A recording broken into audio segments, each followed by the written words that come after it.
Hello दोस्तों, कैसे हैं आप सब। स्वागत है आप सबका कॉमिक स्टार चैनल पे। तो चलिए शुरू करते हैं नेगेटिव्स का पार्ट 4। पर यह सब चक्कर क्या है। श्वेता का मैसेज मिलते ही कैप्टन एक्शन में आ गए। वैसे तो लॉन्च साइट की सुरक्षा व्यवस्था को भेद पाना इतना आसान नहीं था, फिर भी कैप्टन कोई रिस्क नहीं लेना चाहता था। इससे पहले कि वे लोग खुद कोई कदम उठाते, कैप्टन ने उन्हें अपने मुताबिक कदम उठाने पर मजबूर कर दिया। कैप्टन के कहे मुताबिक प्रोजेक्ट इंचार्ज मिस्टर धम्बी के यहाँ आने के समय और रूट को पुलिस फ्रीक्वेंसी पर लीक किया गया। आतंकवादियों ने उस सूचना को आधार पर मिस्टर धम्बी का अपहरण कर लिया, जो कि वास्तव में कैप्टन थे। हमारा अगला काम उनके सिग्नलों को इंटरसेप्ट करके उनके ठिकाने का पता लगाना था। चूँकि स्पेस सेंटर से हम किसी भी सैटेलाइट को डायरेक्ट कंट्रोल कर सकते थे, इसलिए कैप्टन ने इस इंटरसेप्ट के लिए स्पेस सेंटर को ही चुना। सिर्फ ऑपरेशन इंचार्ज ही हमारी प्लानिंग जानते थे। पर ध्रुव को इतना पक्का यकीन कैसे था कि आतंकवादी लाइव ट्रांसमिशन दिखाएंगे ज़रूर। कैप्टन का यह मानना था कि आतंकवादियों के पास धमकी देने का वही एक रास्ता था। यह क्या था? हमला? आतंकवादी तो वहाँ पर हैं, फिर यहाँ पर हमला कौन कर रहा है? टेलीकास्ट में डिस्टरबेंस आ रहा है, जैसे कोई सिग्नल सोख रहा है। कौन हो सकता है? भूसा भी कमाल की चीज़ होता है। एक हवा में बिखर कर नाक में चला जाए। अगर हवा में बिखर कर नाक में चला जाए तो छींक आती है, और इंसान या तो छींक सकता है या आंखें खुली रख सकता है। ये दोनों काम एक साथ नहीं हो सकता। और भूसा नाक में जा पाए तो आँखों में तो जाता ही जाता है, लेकिन अगर कोई फिर भी आंखें खुली रख सके तो भूसे के इस बादल के पार साफ देख पाना नामुमकिन है। भागो, इसके पास आने से पहले हम अपनी कार तक पहुंच चुके हैं। उफ, मुझसे बचकर भागोगे? अरे, कानून के तो सिर्फ हाथ लंबे होते हैं, पर ध्रुव के तो पैर भी लंबे हैं। बस रुक जा ध्रुव, तूने पूरा प्लान तो अच्छा बनाया, पर तू एक चूक कर गया। अपने साथ साथ बेचारे वैज्ञानिक के असिस्टेंट्स को पकड़वा दिया। अब या तेरा प्लान फेल होगा या इसका हार्ट फेल होगा। ओह, कुछ ना कुछ फेल तो होना ही था, पर ना तो प्लान फेल होगा ना मेरा हार्ट फेल होगा, पर तेरा प्रयास जरूर फेल होगा, क्योंकि यह कैप्टन का बैकअप प्लान है। मैं हूँ कमांडो फोर्स का कैडेट करीम। थैंक्स, तुमने मुझे बदन हिलाने का मौका तो दिया, वरना कैप्टन के रहते तो उंगली तक हिलाने की ज़रूरत नहीं पड़ती। चलो भाइयों, खेल ख़त्म, पैसा हजम, और साथ में तुम भी। अब 10 सेकंड के अंदर एक ऐसा धमाका होगा जो इस पूरे बार्न हाउस को समतल कर देगा, और धमाका होने तक हम तुझे कहीं नहीं भागने देंगे। ज़रूरत पड़ी तो लिपट जाएंगे तुझसे। अगर तुमने ऐसा किया तो सारा भूसा जल जाएगा, और यह बात मेरे दोस्तों को पसंद नहीं आएगी। दोस्त बुलाता हूँ ना, बा लो आ गए मेरे दोस्त। अब इन्हें दोष मत देना, क्योंकि अपने खाने को बचाने का हक तो सभी का है। मुझे पता था कि तुम लोग जान ले सकते हो, दे नहीं सकते। कुछ भी सुरक्षित नहीं है ध्रुव, बल्कि तुमने अब तक सॉरी क्योंकि अपने खाने को बचाने का हक तो सभी को है। मुझे पता था कि तुम लोग जान ले सकते हो, दे नहीं सकते। तुमने एक्सप्लोसिव बेल्ट को हवा में ही अपने शरीर से अलग करके अकल का सबूत दिया है, और कायरता का भी। अब उपग्रह सुरक्षित है। कुछ भी सुरक्षित नहीं है ध्रुव, बल्कि तुमने अब जो किया है वह तो मुसीबत का हिस्सा तक नहीं है। लॉरी, तुम यहाँ? तुमने मुझे कैसे ढूंढ निकाला, और तुम किस मुसीबत की बात कर रही हो? तुम्हारी दैहिक तरंगों से तुम्हें ढूंढना आसान काम था, और मैं जिस मुसीबत की बात कर रही हूँ वह तुम्हारा अच्छा दोस्त है ध्रुव। उसका नाम है तिरंगा। तिरंगा और मुसीबत असंभव। मुझे शुरू से पूरी बात बताओ। इसकी शुरुआत लगभग 1 सप्ताह पहले हुई थी, जब मुझे प्राचीन माया सभ्यता के अवशेषों की अवशेषों की छानबीन के दौरान वहाँ पर कुछ अद्भुत गोले मिले। इन गोलों का डिजाइन उन प्राचीन मैक्सिकन मूर्तियों की पोशाक से मिलता जुलता था जिनको हम परिग्रह मानते हैं। माया लिपि में लिखे एक लेख के अनुसार उन गोलों को प्रकाश भक्षी बताया गया है। एक प्राचीन किंवदंती के अनुसार परग्रही इन गोलों का प्रयोग बैटरी की तरह करते थे जो सूर्य की ऊर्जा को अकल्पनीय मात्रा में सोख सकता था, इतनी कि एक गोले की ऊर्जा 100 रॉकेट को चला सके। खोज बड़ी थी पर खतरा भी बड़ा था, पर उस समय तक मुझे खतरे का आभास तक नहीं था। मैंने गुप्त रूप से बक्से को भारत ला के दादा वेदाचार्य को दिखाने की सोची, पर रास्ते में ही मुझे उस खतरे की झलक दिख गई। लॉरी शिप पर हुए हादसे से लेकर तिरंगा से मुठभेड़ तक का किस्सा सुनाती गई और ध्रुव की आंखें फट पड़ी। यानी वे काली परछाइयाँ ही खतरा है और उन्होंने तिरंगा पर कब्जा कर लिया है, और तुम्हारा मानना है कि वे गोले शिप के उनकी दुनिया में पहुंचाने से पहले ही गायब हो चुके थे। शायद वे तिरंगा के माध्यम से उसी को ढूंढ रहे हैं, पर वे कौन? वे अपने आप को नेगेटिव्स कहते हैं। मैं उनके संपर्क में तभी आई थी जब उन्होंने शिप को कुछ मिनटों के लिए अपनी दुनिया में रखा था, और वे पूरी दुनिया को नेस्ताबूद करने की शक्तियाँ रखते हैं। लेकिन तिरंगा के जरिए वे लोग करना क्या चाहते हैं? क्या तुम उसे भी उसकी दैहिक तरंगों से ढूंढ नहीं सकती? ढूंढ सकती तो पहले वहीं जाती। काली परछाइयाँ उसकी तरंगों को बाधित कर रही है, और तिरंगा के जरिए वे लोग क्या करना चाहते हैं यह तो नेगेटिव जानते हैं, या फिर तिरंगा जो ना जाने कहाँ किस तरह की मुसीबत खड़ी कर रहा होगा। इनको रोकना होगा चंडिका। वैसे तो गले में फंदा डालकर लटकना मरने का ज़्यादा आसान रास्ता है, पर चलो ये वैरायटी भी ट्राई कर लेते हैं। पर हम अकेले इन 2 तूफानों को रोक नहीं पाएंगे, हमें मदद चाहिए होगी। सर, हम स्पेस सेंटर की सुरक्षा करने में नाकाम सिद्ध हो रहे हैं। डोगा और तिरंगा ने दानवों की तरह हमारे 22 साथी घायल कर दिए हैं। हमको और टुकड़ियाँ बुलानी होगी। आग को आग नहीं पानी बुझाता है, पर हीरे को सिर्फ हीरा ही काटता है। इनको आर्मी भी नहीं रोक सकती, कोई और रोक सकता है। दोस्तों, इंस्पेक्टर विनय का जो बोर्ड है, आपको पता ही होगा कि इंस्पेक्टर विनय ही परमाणु है। परमाणु, तुम सब पीछे हट जाओ, क्योंकि अब ये दोनों चक्रवात बाहर से टकराने वाले हैं। आश्चर्य, यह तो अंधेरे के भी चितड़े उड़ा रहा है।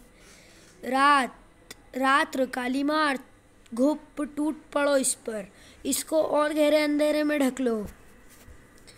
यह कोशिश भी करके देख लो। तुम्हारी अगर 10 परछाइयाँ हैं तो मेरे पास निपटने के लिए इच्छाधारी सर्प है, अनगिनत और अद्भुत शक्तियों वाले। ये तेरी परछाइयाँ को ऐसे निगल जाएंगे जैसे आग के अंदर घी पिघलकर गायब हो जाता है। बस नागराज, अब तक मैं तेरी क्षमता के अनुसार तुझ पर वार कर रहा था, जो कि अंडमान की शक्ति का सिर्फ 10वां हिस्सा था। ये क्या कर रहा है? नागराज, संभल कर, यह तुमको। उफ, यह कैसा अंधेरा है? इसके बाहर तो मेरी सर्प दृष्टि तक नहीं देख सकती। यह शुद्ध अंधकार है नागराज, और अंधकार की शक्ति के आगे कोई भी शक्ति काम नहीं करती। ओह, यह तो इस अंधेरे में कहीं से भी प्रकट होता जा रहा है, पर इस अंधेरे में भी मेरी शक्तियाँ काम कर रही है। नागराज अंडमान की दुनिया में पहुंच चुका था। और अंडमान इस दुनिया के नियमों का रचयिता था।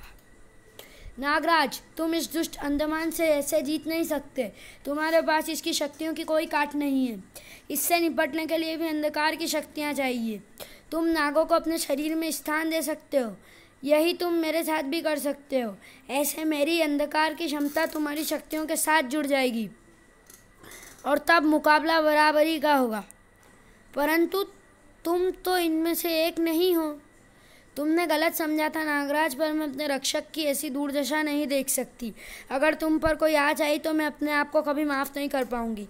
मुझे इजाज़त दो, जल्दी। ठीक है, तुम्हें इजाज़त है। यामिनी और नागराज की शक्तियाँ संयुक्त होते इस टकराव का रुख बदल गया। यामिनी के शरीर में प्रवेश करने से अब नागराज की नाग शक्तियाँ में अंधकार की शक्तियाँ समा गई। नागराज, तूने बहुत बड़ी गलती कर दी है। अब तू अंधकार की शक्तियों में से एक है और अंधकार की हर शक्ति पर अंधमान का राज चलता है। हम सांस नहीं लेते, पर तेरी जहरीली फूंक मेरे शरीर छिद्रों से शरीर में प्रवेश कर रही है। अच्छा संघर्ष है। देखते हैं कि पहले मुझ पर बेहोशी चाहती है या तेरी आंखों के आगे अंधकार। ये धारदार हथियार मुझे नुकसान पहुंचा सकते हैं।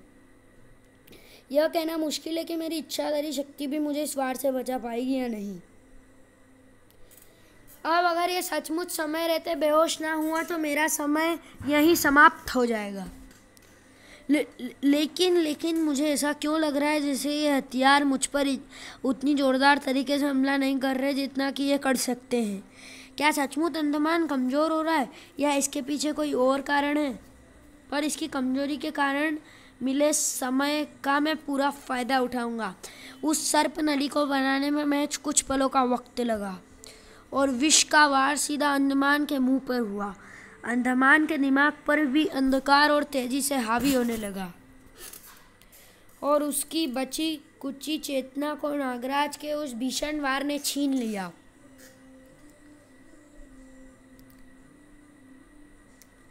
तुमने अंधमान को हराकर असंभव कार्य का संभव किया है नागराज। पहली बार यामिनी का किसी की अधीनता को स्वीकारने का मन कर रहा है।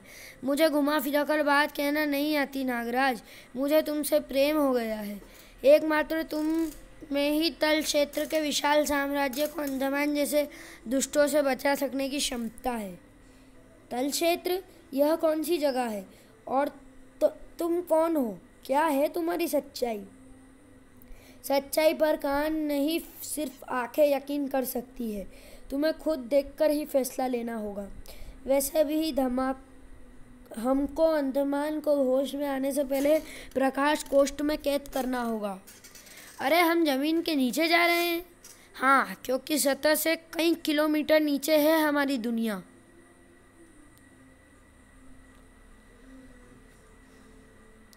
जिसको हम तल क्षेत्र कहते हैं। अद्भुत।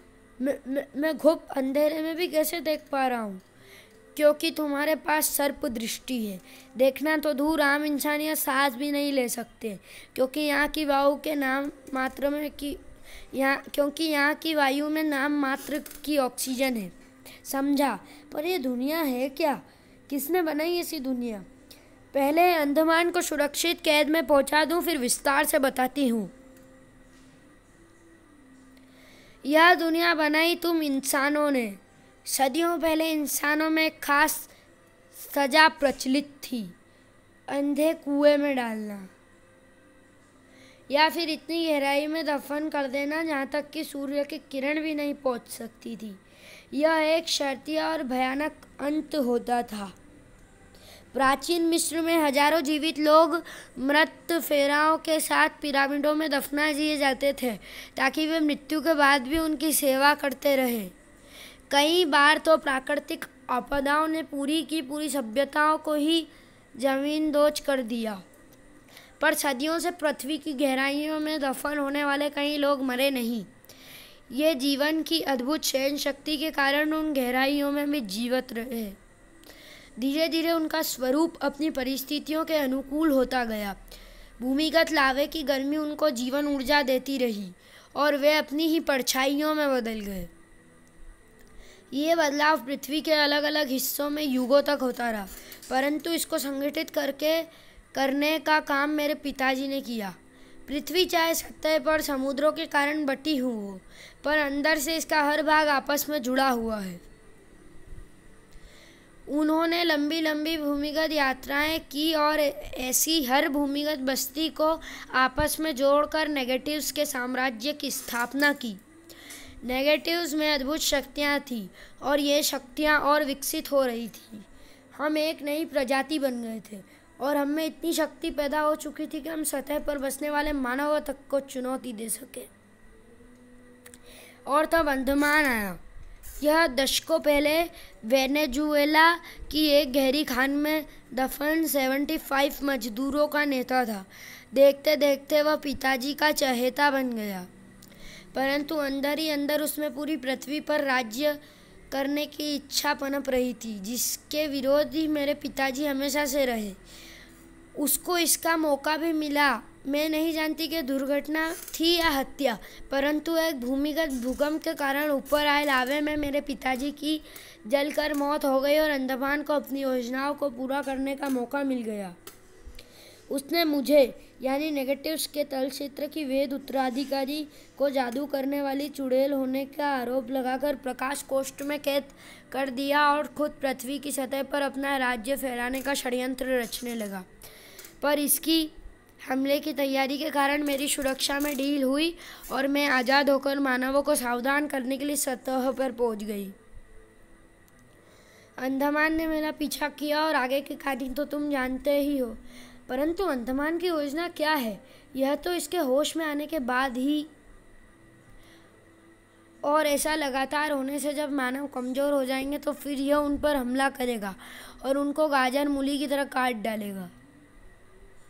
अंडमान किसी कोशिनी का नाम भी ले रहा था। कहीं यह काम उसी का तो नहीं? संभव है। कोशिनी बहुत खतरनाक नेगेटिव्स है। वह प्रकाश में कई दिनों तक रह सकती है, जबकि एक आम नेगेटिव्स प्रकाश की किरणों में 2 मिनट से अधिक जीवित नहीं रह सकता। पता चल पाएगा। अरे मेरे सर, यह यहाँ कैसे पहुँच गए? जरूर यह मेरा पीछा कर रहा होगा मुझे खास संदेश देने के लिए, पर इसके अनुसार तो श्री हरिकोटा स्पेस सेंटर पर हमला हुआ है और आज वहाँ से 5 उपग्रह एक साथ छोड़े जाने वाले हैं। समझी? यानी अंडमान पहले मानवों की प्रगति को नष्ट करना चाहता है। तिरंगा और डोगा अलग अलग दिशाओं में बढ़ रहे हैं। तिरंगा कंट्रोल सेंटर की तरफ जा रहा है और डोगा रॉकेट्स की तरफ। मैं डोगा पर ब्रेक लगाने की कोशिश करती हूँ, तुम तिरंगा का बैरियर बनाओ। चंडिका ने मुझे भी पागल बना दिया है। ऐसे छोटे मोटे पत्थर फेंकने से भला टैंक को रोका जा सकता है क्या? पर ये कैसे? तिरंगा का चेहरा काला क्यों है? और इसके वारों में भी क्रूरता की झलक है। जमीन तक कोयला बन गई है। बेटा पीटर, अब ना तो पीठ दिखाना कोई ऑप्शन है और ना ही इससे जीत पाना। अब तू भी तैयार हो जा कोयला बनने के लिए। ओफ, एक तो डोगा ऊपर से ट्रक में, रोकूं तो कैसे? अरे हाँ, डोगा का तो पता नहीं, पर यह ट्रक डीजल पर चलता है। डीजल खत्म तो पावर खत्म। बधाई हो चंडिका, तूने अपनी मौत को सफलतापूर्वक अपनी ओर खींच लिया है। पर डोगा में ये शक्तियाँ कहाँ से आई? और इसके चारों तरफ घूमते गोले क्या है? ओह गॉड, ये गोलियाँ हैं या गंदगी का भंडार? लोहे के बैरियर को पूरा काला पोत दिया।